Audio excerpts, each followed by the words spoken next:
역대상 4장 9절에서 10절 하겠습니다. 오늘은 4장 전체를 할 건데요. 다 할 필요가 없어서 그냥 9절, 10절을 중심으로 할 겁니다. 4장 다 할 거예요, 그런데 몇 개만 보면 됩니다. 이제 이 4장에서 마지막까지는 이스라엘 12지파의 그 자손들이 어떻게 정착하였느냐, 그걸 보여줘요. 어떻게 정착하였느냐. 그러니까 지금 이 상태는 뭡니까? 이 상태는 뭐냐, 그러면은, 바벨론에서 포로로 잡혀온 다음에, 그 다음에 쭉 이제 어느 곳으로 이제 다 흩어져 살잖아요. 흩어져 사는데, 이스라엘 12지파들이 특별히 이제 유다 지파를 중심으로 어느 곳으로 쭉 퍼져 있느냐라는 것을 보여주기 때문에, 그리고 이제 4장에 나와 있는 이 족보들은 여기 말고는 나오지 않아요. 여기 나와 있는 족보들, 사람의 이름들, 그것들은 여기만 딱 4장만 나와요. 역대 4장만. 다른 곳에 나오지 않아요. 그러니까 누가 누군지 몰라요. 성경학자들도 누가 누군지 몰라요. 성경학자들이라고 해서 다 아는 게 아니잖아요. 성경은 성경을 해석하라, 그런 원리가 있잖아요. 성경은 성경으로 해석하라 원리가 있는데, 성경을 해석하려고 하면 여기 나오고 또 다른 더 나와야 돼요. 그래서 이렇게 해가지고 입체적으로 해석을 할 수 있는데, 여기만 나오면은 죽었다 깨나도 아무도 모르는 거죠. 아무도 모릅니다. 그래서 4장에 나와 있는 대부분의 사람들은 우리가 알 수가 없는 분들이기 때문에 여러분들 집에서 이렇게 쭉 한 번씩 이렇게 읽어보면 될 뿐이고, 어떤 분들은 이제 일독을 하는 그 엄청난 의지력을 가지고 생각하다가 역대상 족보에서 거의 그냥 막 쓰러지거든요. 근데 여기를 딱 읽고 막 깨달아야겠다, 그럴 사명감을 갖지 마시고, 그럴 때는 그냥 이름이 잘 안 외워지면 두 칸씩 막 뛰어가서 읽으면 좀 돼도 그런 상관이 없는, 그렇다고 볼 수가 있어요. 어떤 천재가 나와도 여기 있는 사람들의 이름을 다 해석하지 못할 거예요. 그가 누구고 어떤 일을 했고 아주 단편적인 지식 조금 외에는 알 수가 없기 때문에 그렇습니다. 이제 여기서 보면은 근데 이제 1절부터 4절까지는 이제 크게 이제 그림만 그려드리면요. 1절부터 4절까지는 이제 유다의 자손 중에, 유다의 1절부터 이제 23절까지가 유다에 정착한 사람들의 이야기예요. 1절부터 23절까지가 유다 족속들이 정착한 지역. 그 다음에 이제 24절부터가 이제 마지막까지, 24절부터가 마지막까지가 이제 시므온의 자손, 유다 지파, 그 다음 시므온 지파의 자손이 24절부터 마지막까지. 그래서 4장에는 두 지파의 이야기가 쭉 나오는 거죠.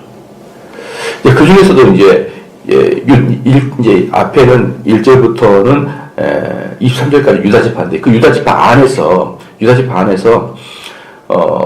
소발, 벌써 이름부터 생소하죠. 딱 소발 후손들이 있는 곳이 1절부터 2절부터 4절까지가 소발의 후손들이고, 그 다음에 이제 아스홀의 후손이 5절부터 8절까지가 아스홀의 후손입니다.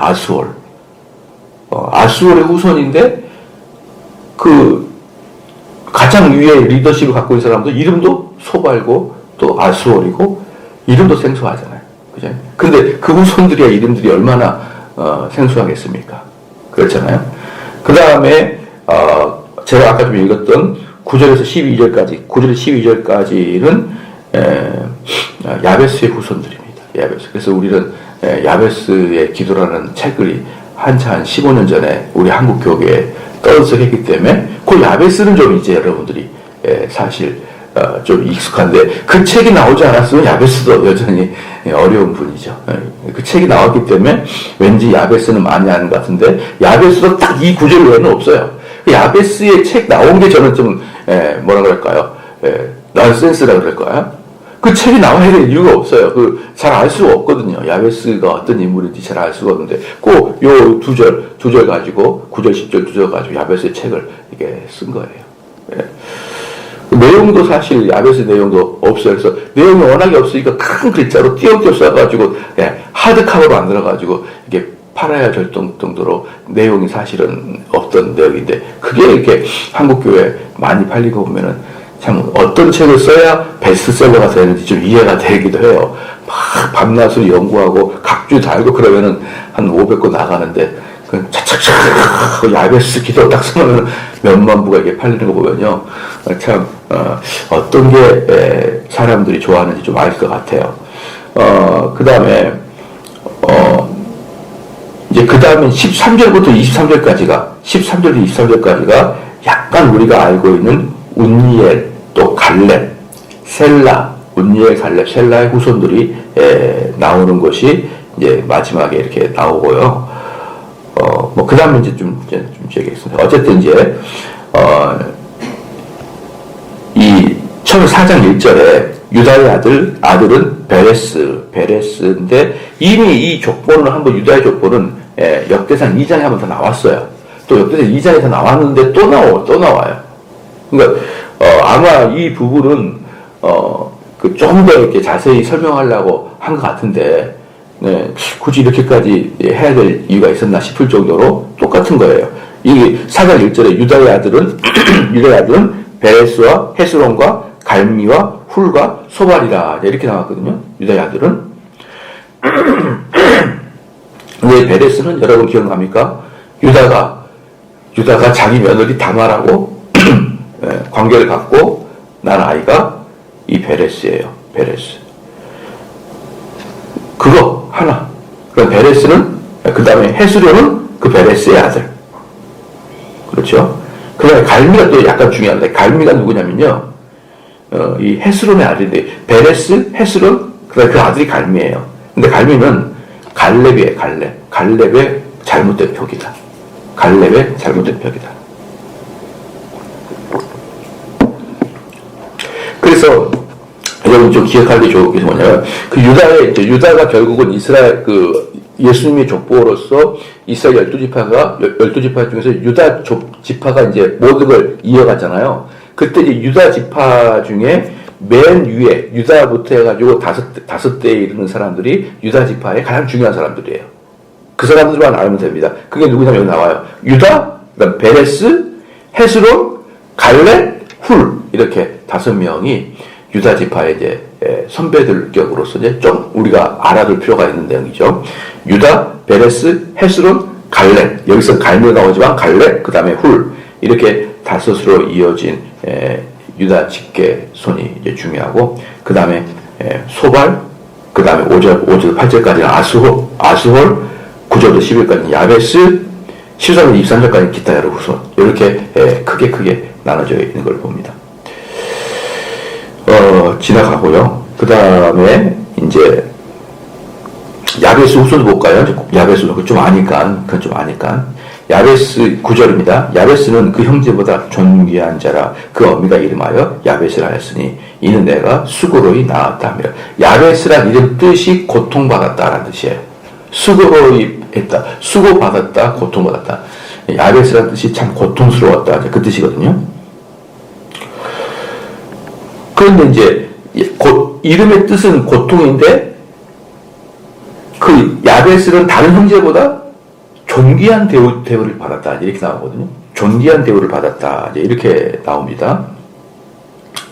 그런데 이제 10절에 왜 그러냐면 야베스가 이스라엘 하나님께 아뢰어 가로되 원컨대 주께서 내게 복에 복을 더하사 나의 지경을 넓히시고 주의 손으로 나를 도우사 나로 환난을 벗어나 근심이 없게 하옵소서 하였더니 하나님이 그 구하는 것을 허락하셨더라. 바로 요 10절 말씀 때문에 야베스의 기도라는 내용이 그렇게 많이 이제 팔린 내용이에요. 근데 여기서 이제 보면은 야베스가 이름 자체가 수고로이 낳았다는 뜻이잖아요. 야베스라는 이름이 수고로이 낳았고 야베스를 낳을 때 아마 그 엄마가 거의 사경을 헤매지 않았을까라는 생각이 들어요. 수고로이 아이를 낳는데 그 아이가 날서부터 계속 몸이 허약했는지 그냥 그 삶 자체가 아주 수고로운 삶으로 쭉 진행이 됐었거든요. 그런데 그런 중에 야베스가 어떠냐면 하나님께 기도하기 시작합니다. 하나님께 아뢰어 가로되 원컨대 주께서 내게 복의 복을 더하사 나의 지경을 높이고 그 다음에 주의 손으로 나를 도우사 나로 환난에서 벗어나게 한다. 그러니까 야베스는 태어날 때도 수고롭게 태어났지만 삶 자체가 환난에 있었던 거예요. 환난에. 그런데 환난에 있었던 이 야베스가 그 환난 때문에 하나님께 매달리는 거죠. 그 환난 때문에 하나님께 매달렸는데 그러니까 하나님께서는 야베스가 여러분 많은 사람들이 환난이 생기면 하나님께 매달릴 것 같아 그러지 않는다니까요. 더 많은 사람들은 환난이 생기면은 정말 하나님 당신 계셔? 이렇게 하면서 떠나버린 사람이 훨씬 많아요. 또는 그러지 않아도 낙심에 푹 빠져가지고요. 낙심에 빠져서 영적 우울증이 생겨가지고 기도도 뭐 하나님께 대항도 안 하는데 기도도 하고 싶지도 않고 말씀 자리에 앉고 싶지도 않고 그냥 아무것도 안 하고 싶은 상태로 꺼져버리는 경우가 딱 있어요. 그러니까 세 가지겠죠. 어떤 사람은 하나님께 더 매달리는 사람, 어떤 사람은 삿대질 하면서 하나님이 어디 계셔 이렇게 하는 사람, 셋째 아예 우울증에 빠져버리는 이렇게 세 가지 형태로 나눴는데 의외로 하나님께 매달리는 사람이 적습니다. 여러분. 하나님께 매달리는 사람이 적어요. 그런데 이 야베스라는 사람은 수고로이 태어났고 수고로이 자라는 와중에 그것을 털어서 하나님께 가가지고 하나님 나를 살려주십시오 라고 이제 이야기했던 거예요. 나의 수고를 좀 봐달라. 그리고 이제 더 나아가서 뭡니까? 나의 지경을 넓히게 해달라. 왜 지경을 넓히게 해달라 했을까요? 바로 이때가 전체 뭡니까? 지경을 차지하는 시간이기 때문에 그러는 거예요. 자기 지파들의 지경을 차지하는 시간이기 때문에 근데 자기 몸은 너무 어때요? 연약하고 고통스럽고 할 수 있는 게 없는 거죠. 그러니까 하나님과 매달리는 거예요. 살려달라. 다시 지경을 넓혀달라. 이렇게 하니까 하나님이 어때요? 그 기도를 들으셨다. 그 말이에요.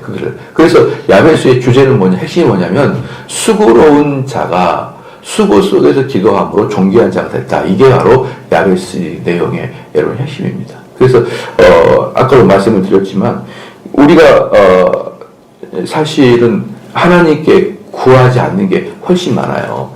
저는 우리 성도들한테도 간간히 얘기했지만 너무 기복적인 기도는 우리를 기독교로부터 이탈시킬 수 있는 위험한 요소다라고 제가 경고를 많이 하지만 그러나 그것은 기본적으로 기도하는 사람들이 하는 경고예요. 기도를 하는 사람이 하는 경고란 말이에요. 대부분은 어때요? 기도하지 않아요.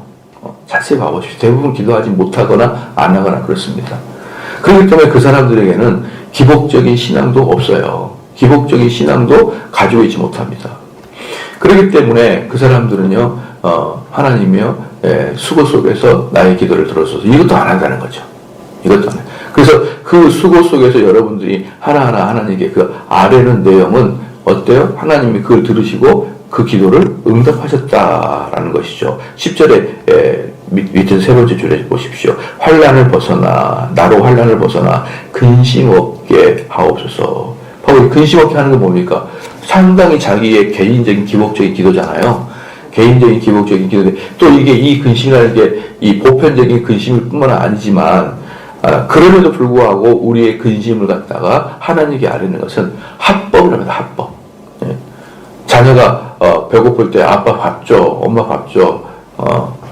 그 자녀들 보통 아빠한테 밥 달라고 잘 안 하는데 제가 우리 자녀들을 케어하고 있어서 그 말이 나오네요. 얘들이 맨날 아빠 밥 줘.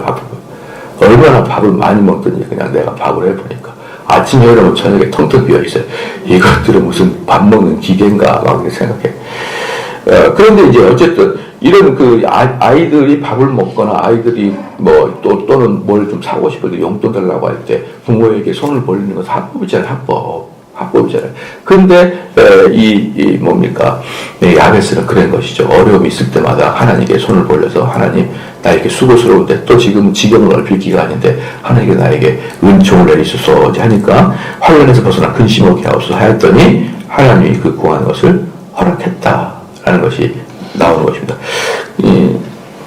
그걸 이제 여러분이 이제 알면 되고요. 그 다음에 이제 15절 볼게요. 15절 보면은, 이 야베스는 뭐냐 그러면 이 지파의 가장 높은 사람이 야베스예요. 가장 높은 사람. 예. 그래서 야베스의 이제 후손들이 계속 11절, 12절, 13절까지, 14절까지 쭉 이제 야베스의 후손들로 이렇게 나타나고, 그 다음에 15절에 여분의 아들 갈렙의 자손은 자손은 이루와 엘라와 나함과 엘라의 자손과 그나스요. 이 갈렙이 누구예요? 그 유명한 갈렙이에요. 여호수아와 같이 가나안 땅에 정탐했다가 12명을 정탐했는데 10명이 부정적인 말했는데 2명이 우리의 밥입니다 했던 그 갈렙이에요. 그 갈렙이 그냥 그 여호수아에서 장수로 끝나는 게 아니라 한 지파의 우두머리로 나타나는 거예요. 한 지파의 우두머리로. 그 복을 받는 것이죠. 그런데 이걸 딱 보면은 이렇게 가만히 이제 여러분 그게 사람이 이제 그게 있습니다. 그 리더들이 있고 리더가 있고 그 다음에 이제 그 리더를 따르는 사람이 있어요. 따르는 사람이 있는데 제일 많이 보편적으로 그 단체를 생각하는 사람은 리더예요. 아시죠? 보편적으로 어떨 때는 그 리더보다는 그 참모들도 생각할 수 있겠죠. 근데 보편적으로 가장 생각하는 사람이 리더가 가장 많이 생각합니다. 심지어 교회에서도 보면요, 장로님들도 절대로 담임 목사를 따라올 수가 없어요. 우리 교회를 생각하면 절대로 못 따라옵니다. 왜냐면은 담임 목사님만 전 교회에서 딱 중앙에 있는 거예요. 담임 목사. 그리고 모든 장로님들도 자기 뭡니까? 구역이나 또는 자기 뭡니까? 부서나 이런 데 연관되어서 한 장이지 교회 전체의 중심에 있는 건 아니에요. 그러니까 당회를 모여보면은 목사님 이번에 이거 우리 무슨 부서 이것 좀 더 신경을 써야 되겠습니다. 이렇게 자기 부서를 대변해요. 장로님들. 다른 부서나 다른 구역, 교구 같은 경우는 좀 덜 신경을 쓰게 되어 있죠. 그리고 담임 목사는 그게 아니잖아요. 전체를 다 보기 때문에 교회에서 거의 유일무이하게 교회 전체를 보고 평가하는 분은 담임 목사 한 사람입니다. 한 사람이에요. 근데 이게 담임 목사라서 그러는 게 아니고 어떤 어떤 장의 리더는 거의 다 그렇습니다. 전체를 보고 그리고 바로 밑에 참모고 바로 밑에 임원들이라 그래도 자기와 라인이 관계되어 있는 라인을 중심지로 보지 전체를 보는 게 아니에요. 그러면은 그 리더가 어떤 리더가 딱 뭘 정하잖아요. 그게 가장 정확합니다, 여러분. 가장 정확한데 때때로 사람이기 때문에 오판을 할 수가 있어요. 오판을. 이쪽에서 오는 정보와 이쪽에서 오는 정보를 가지고, 그러니까 보편적으로 그 밑에 참모들은 자기 라인의 정보를 가지고 있을 뿐이지 이쪽 정보와 이쪽 정보를 같이 취합하기는 어렵거든요. 이제 그런 상태에서 이게 대화를 하다 보면은 뭐라 그럴까요? 그 전체를 관리하는 사람의 시각이 가장 정확할 때가 많아요. 그게 사람이 뛰어나다 옳다가 아니라 위치가 그래요. 위치가 가장 객관적으로 볼 수 있는 위치가 거기다.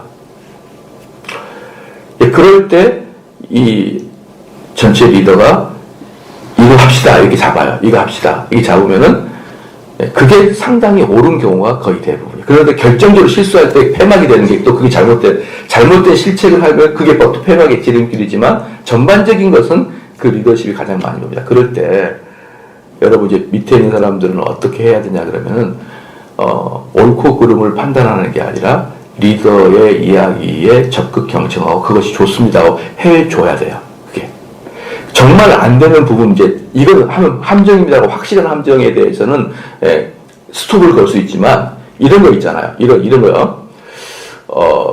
이번에 우리 이거 한번 해봅시다라고 할 때 목사님 그거 하게 되면 이거 이런 부분들은 어려움이 생길 텐데 괜찮겠어요? 이런 식의 그런 식의 부분 또는 이런 오는데 이건 안 됩니다. 안 됩니다. 예를 들어서 중고등 주일학교도 마찬가지예요. 주일학교가 부장 집사님이 이거 합시다. 그러니까 그 주일학교도 부장이 제일 잘하는 거예요. 그 사람이 장이니까 이거 합시다 했는데 교사들이 그거 지금까지 해봤는데 안 됐어요. 이제 이렇게 하는 거 있잖아요. 그 지금까지 항상 보면은 신임 전도사나 신임 부목사가 와가지고 이거 합시다 교사회의 하면은 교사들이 목사님 그거 해봤었는데 안 됐어요. 이런 사람 되게 많거든요. 그거 상당히 미워요, 여러분.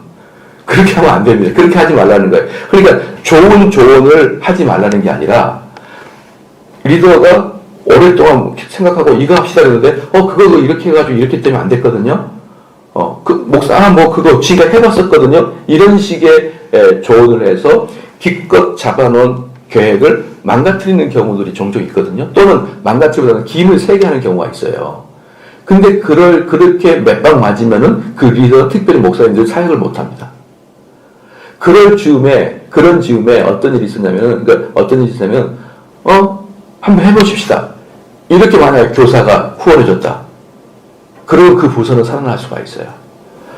목사님 그거 지금까지 해봤거든요. 그래서 저도 옛날에 어떤 그 조그만 교회 가가지고 청년부를 처음 했을 때 청년부가 없었어요. 청년부가 없었는데 중고등부만 있고 중고등부 애들이 청년부가 없었어요. 근데 교회를 쭉 보니까 중고등부 졸업한 애들이 군데군데 있더라고요. 그래서 제가 거기 가가지고 분들하고 했던, 나는 주일학교 전도사 갔는데 제가 보니까 청년들이 몇 명 있는데 청년부 왜 안 만드십니까 했더니 다 해봤어요. 안 돼. 전도사님 괜히 손대지 마요. 손댔다가 또 잘못했다가 망하면 또 우리 힘들어요. 그 나는 했어요 그냥. 그래가지고 아주 부흥을 많이 시켰죠. 그것도 부흥도 사람들 끌어모으니까 있는 애들만 긁어모으니까 부흥이 돼요. 처음에 제로니까. 그렇잖아요. 그런 걸 말하는 거예요. 그러니까 실제로 지금까지 쭉 해왔을 때 안 됐거든요. 청년부. 그러니까 제가 갈 때까지 청년부가 없죠. 그러니까 하자 그랬는데 됐는데 그게 부흥을 했거든요. 그러니까 이제 제가 말씀드리려 하는 게 뭔지 알겠죠. 그 리더가 이걸 하자라고 딱 이야기하게 되면은 응원해주고 같이 해줘야 되는데 그건 이래서 안 돼요. 그건 합리적인 조언을 상당히 많이 할 수가 있습니다. 그런데 사실 리더에게 필요한 것은 그래 한번 해봅시다. 이렇게 죽이 되든 밥이 되든 한번 해봅시다. 이렇게 응원해서 필요합니다. 그게 누구냐면 갈렙이에요. 그게. 그러니까 모세도 상당히 지금 어떨까요? 두려운 상태란 말이죠. 왜? 한 번도 경험하지 못한 일을 하니까. 그런데 우리가 한번 가가지고 어떤지 봐보자. 심신이 지쳐있는 애들이었잖아요. 다 이스라엘 애들이. 근데 가는 10명이 한 동일하게 안 됩니다. 봐보세요. 이 포도가 둘이서 메고 다녀야 됩니다. 여러분, 이걸 보면은 사람들이 과장한 것 같죠? 과장이 아니에요. 이스라엘의 포도는 여러분 요즘 또 먹어봐서 우리나라 포도랑 달라요. 이스라엘 포도는 어때요? 우르르르 이렇게 막 묶여있는 게, 다발로 묶여있는 게 이스라엘 포도예요. 포도송이 하나가 그냥 요만해요. 예. 그래서 그게 이스라엘 다발로 이렇게 묶여있어요. 아마 요즘에는 여러분 이런 식의 포도를 좀 보긴 할 거예요. 우리나라 포도 말고. 그런 포도는 혼자 들고 다니기가 어렵습니다. 그래서 이 큰 작대기에 끼고 둘이서 들고 다니는 거예요. 다음에 여러분 이스라엘 가면 그 포도도 한번 꼭 먹어보고 맛을 보고, 어떤 분이 그 얘기 해주더라고요. 그 포도밭에 가서 그 포도로 담근 포도주를 가지고 성찬식을 꼭 해라. 그렇게 이야기할 수 있더라고요. 거기 성지순례 가게 되면. 그만큼 포도가 이렇게 많이 나거든요. 그러니까 그 포도를 보고 갈렙이 뭐라고 합니까? 저거 우리가 먹으면 좋겠다. 이거고. 다른 사람들은 그거 먹고 자란 사람들 보니까 우리가 도저히 못 해보겠다. 이렇게 두 개가 나눴는데 10명이 이구동성으로 그렇게 얘기하니까 어때요? 사람들이 돌을 들어서 모세를 쳐 죽이려고 그랬어요. 겨우 이꼴 만들려고 우리 여기 데리고 왔냐. 그럴 때 그걸 막아주고 그렇지 않다라고 얘기해 준 사람들, 여론과 보십시오. 여론전으로 대통령까지 만들어주고 대통령 탈락이 되거나 대통령이 당선되거나 이 여론전이 그렇게 무서운 거잖아요. 그런데 그 여론 전체가 우리는 여기 들어갈 수 없어. 여론이 펴질 때 갈렙과 여호수아가 아니야, 갈 수 있어. 이렇게 얘기해 줬던 거예요. 그런데 그 갈렙에게 어떤 복을 줬냐 그러면은 한 지파의 우두머리가 될 수 있는 그 능력을 여러분이 준 것입니다. 이건 얼만큼 단체와 특별히 교회에서 이 여론전이 중요한가를 보여줄 수가 있어요. 이 마음의 심령이 안 돼 한번 그래버리면요 무슨 일이 나요. 하나님은 선하시고 하나님은 자비로우셔서요 우리 인간이 끝까지 안 할 거야. 그럼 우리를 안 시킵니다. 안 시켜요. 하나님 우리를 설득하고 하나님께서 우리를 마음을 변화시키려고 말씀을 또 계속 우리에게 작용하시지만 그러나 이미 초창기에 안 해 이래버린 마음이 있어버리면은 어떠한 말씀으로도 여러분 마음이 안 변해요. 심지어 바울이 와서 설교를 다 안 변한단 말입니다. 그러기 때문에 우리 인간이 안 갈 거야 이렇게 버티면 하나님이 강제로 끌어다가 이스라엘을 앉혀주고 그런 게 없거든요. 그렇기 때문에 중요한 것은 전체 사람들 마음의 여론이에요. 여론. 그 여론을 하나님의 뜻에 맞게 또 모세의 뜻에 맞게 만들어준 사람이 여러분 이 갈렙입니다. 갈렙. 그렇다고 해서 아까도 말씀드렸지만 우리 당에서 모인다고 해서 아유 장로님 객관적이지 못해요. 여러분 그렇게 책망할 수는 없는 거예요. 왜? 그분들은 더 디테일한 정보를 갖고 계시니까.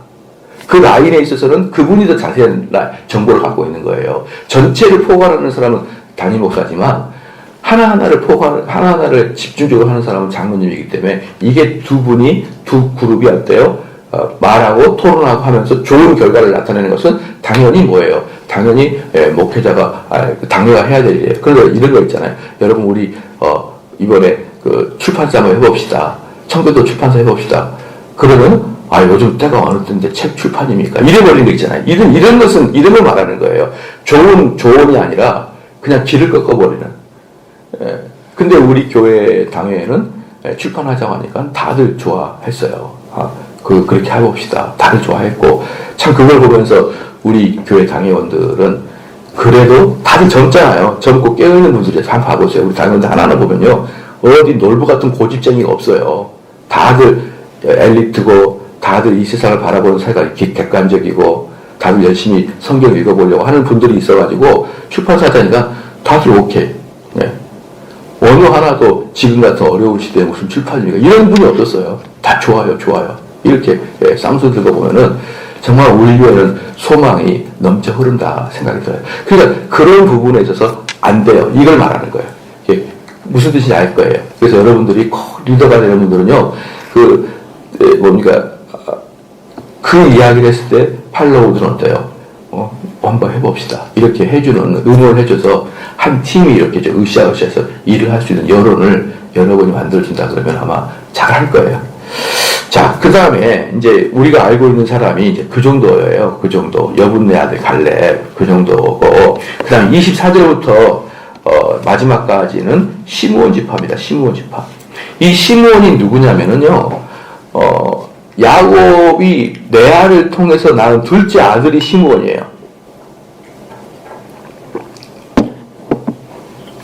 그런데 이 시므온이 누구냐면요, 디나가 강간을 당해요. 누구한테? 세겜 족장의 아들한테. 그때 레위와 함께 그들을 몰살시킨 애가 시므온입니다.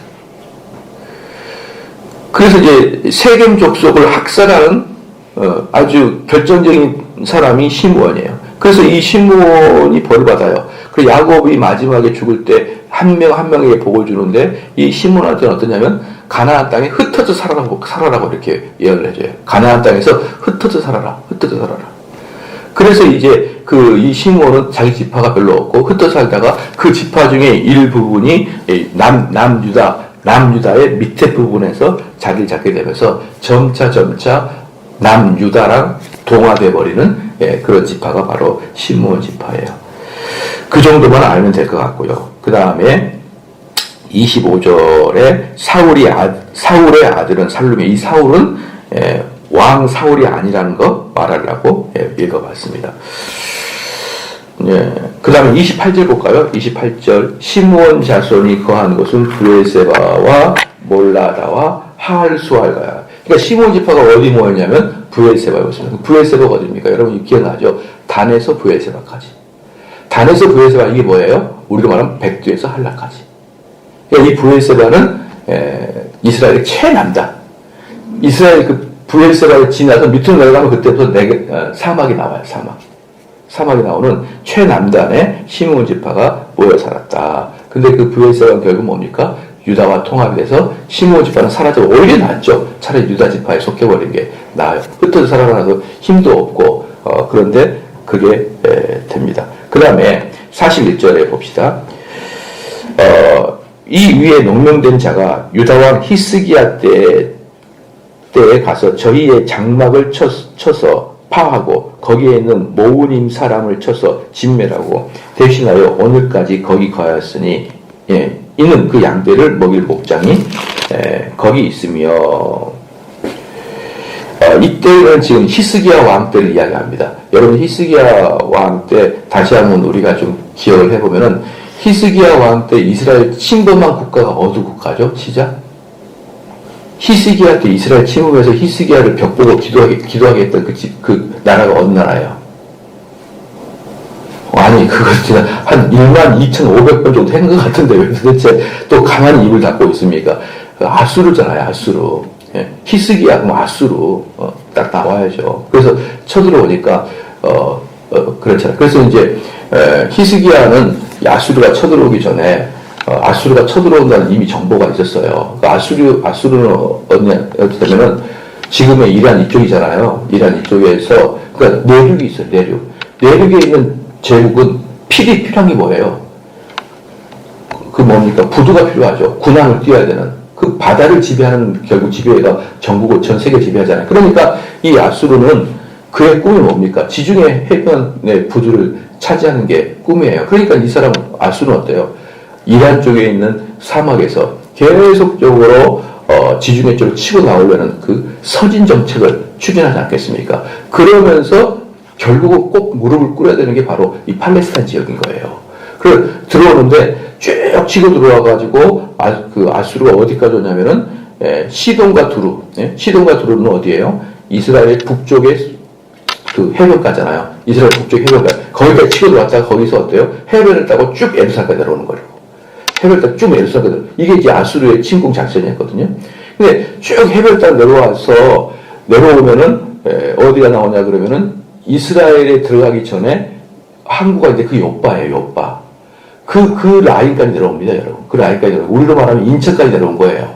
그래서 이제 내리고 들어오면 곧바로 예루살렘인데, 그 라인을, 다 알고 있었어요, 히스기야가. 그러니까 아마 이 아수르는 자신이 있었기 때문에 출정을 아마 선제포고 했던 것 같아요.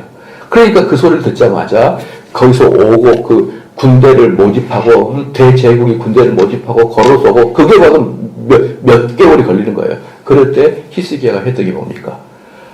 이스라엘 예루살렘의 성을 다 정비하고 유다의 남유다의 중요한 성들을 다 정비해가지고 남국 군락 요새로 다시 만들어요.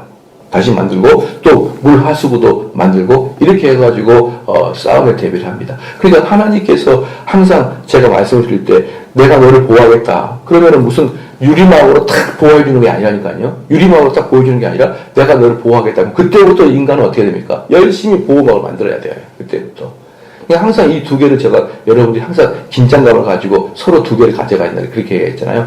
딱 예루살렘 성을 완전히 요새화를 만듭니다. 그렇게 해가지고 이 아수르와 이제 방벽을 딱 했는데 하나님께서 아수르에게 벌을 줘가지고 그들을 진멸시켜버립니다. 그렇잖아요. 그 사건이 히스기야를 뜨게 하는 거예요. 뜨게. 그래서 사실 히스기야가 이긴 게 아니라 하나님이 이겼는데 어쨌든 외적으로 어때요? 외적으로는 히스기야가 아수르를 물리쳤다 또는 방어했다 이렇게 소문이 나잖아요. 그럴 때 누가 온 거예요? 바벨론 사신이 와요. 바벨론 사신이 와가지고 또 어떻게 하다가 이 아수르를 이겼어? 라고 하니까 히스기야가 하나님께서 우리를 도우셔서 그래야 되는데 그래? 창고 봐봐. 금은 보아가 여기 봐봐. 무슨 무기가 다 보여주는 거죠. 다 보여줍니다. 여러분 결국 그것 때문에 히스기야는 그 이스라엘의 모든 것을 뺏길 수 있는 빌미를 제공합니다. 그래서 나중에 바벨론에 쳐들어왔을 때 창고 구석구석까지 다 가져가 버렸어요. 어디가 뭐가 다 아니까 구석구석까지. 여러분 만약에 시어머니가 며느리한테 가르쳐주지 않는 게 뭡니까? 식당 레시피예요. 우리 집안에는 100년째 대대로 이어갑니다. 죽기 전에 가르쳐줘요. 죽기 전에. 자기 비장인 무기를 안 가르쳐주는 거잖아요. 그런데 어때요? 순박한 애들은 다 소리가 다 털어나버려요. 다 털어나서 결국은 다 라이벌한테 뺏겨버리고 말죠. 그런데 히스기야는 어때요? 자기들의 실질적으로 자기가 싸워서 이긴 것도 아니고 금은 보화와 무기들과 여러 가지들을 다 보여주면서 왜 보여줬을까요? 나 이 정도 똑똑해. 나 이 정도 많이 모았어. 내가 이 정도 전략에서 뛰어나서 그걸 보여주려고 싹 오픈했다가 하나님 그 마음을 정확히 알고 너 때문에 이스라엘의 모든 것들을 다 빼앗기겠다라고 하나님께서 그 이야기가 바로 이제 이 히스기야의 이야기예요. 그 다음에 이제 다 끝났어요. 그래서 이제 또 42절에 또 시므온 자손 중에 500명이 이시의 아들 블라다와 느아라와 르바야와 우시엘로 두목을 삼고 세일산으로 가서 피하여 남아있는 아말렉 사람을 치고 오늘까지 거기 있었더라. 이 아말렉이 누구냐면 이스라엘 사람들이 출애굽해서 들어올 때 제일 먼저 공격했던 애들이 아말렉 애들이에요. 아말렉 애들. 근데 그 아말렉 애들이 43절에 피하여 남아있다라는 말을 들어봤을 때 무슨 뜻이에요? 여호수아와 그 이후에 사람들이 많이 죽였다는 뜻이에요. 아말렉 사람들을. 여호수아 이후에 많이 죽였다. 그러니까 남아있다 이렇게 표현합니다. 남아있는 아말렉 사람을 치고 오늘까지 거기에 거하겠다. 네, 이렇게 했습니다. 그래서 이제 4장까지 끝내겠습니다. 기도하시겠습니다.